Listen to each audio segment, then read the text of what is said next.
Detective Leyla Arman had spent 6 hours in the narrow streets behind Galata, asking questions that produced only shrugs, lies, and one trembling witness who said she had seen a woman in a red scarf leave a child's drawing pinned to a cafe door.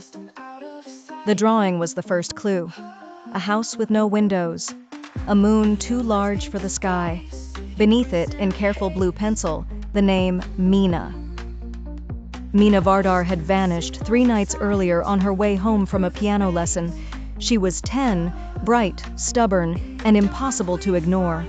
Her mother, Aylin, had been calm at the station in a way that unsettled Leyla more than panic would have.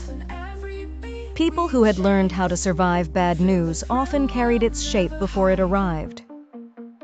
Leyla had not expected to care this much.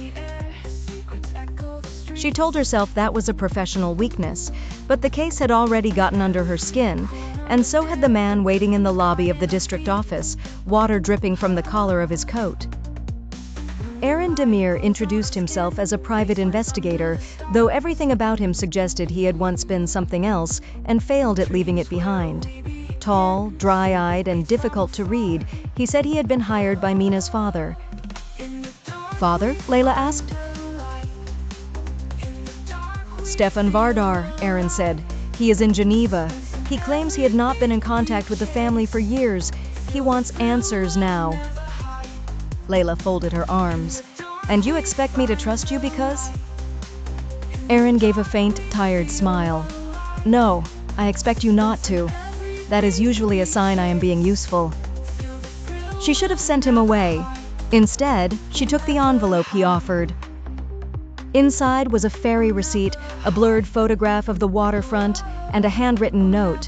"She is being watched by people who are not police. Ask about the bookseller." "There is a shop in Balat," Eren said. "Old maps, used novels, postcards. The owner is Nihat Kaya. Your witness in Galata mentioned a woman in a red scarf. Nihat sells red scarves from a basket by the register." That was how they began. Not as allies, not as friends, but as 2 people circling the same wound. The shop smelled of paper, damp wool, and dust warmed by old radiators. Nihat Kaya was in his 60s, soft-spoken, with ink stains on his fingers and the alert eyes of a man who had spent half his life listening through walls. He denied everything until Leyla placed the drawing on the counter. He looked at it for a long time.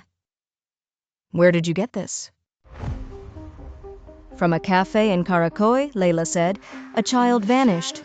Do you know the woman in the red scarf?" Nihat's throat worked. "I know of her." Eren leaned in. "Start talking." Nihat glanced toward the back room, then lowered his voice. 3 women came here last month. One was the mother, I think. One was the red scarf woman. The third was a young man with a scar on his chin. They asked for a map of the old cistern tunnels beneath the city." "Why would they want that?" Leyla asked. "Because those tunnels connect places people think are sealed off," he said. "They asked about a meeting." "What meeting?" "There is a club," Nihat said. "Not a real one. A private circle for businessmen, smugglers, and men who need a room with no cameras. They call it the Lantern Society." Eren's face changed. Leyla noticed immediately. It was the first time he had reacted before she had. "You know them," she said. "I know of them," he replied too carefully.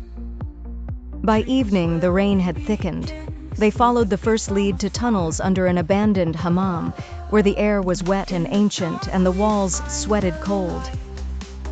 Mina's shoe was found there, left neatly beside a rusted iron door. Behind it, they discovered a room with a table, 3 chairs, and a recorder still blinking red. Leyla played the tape.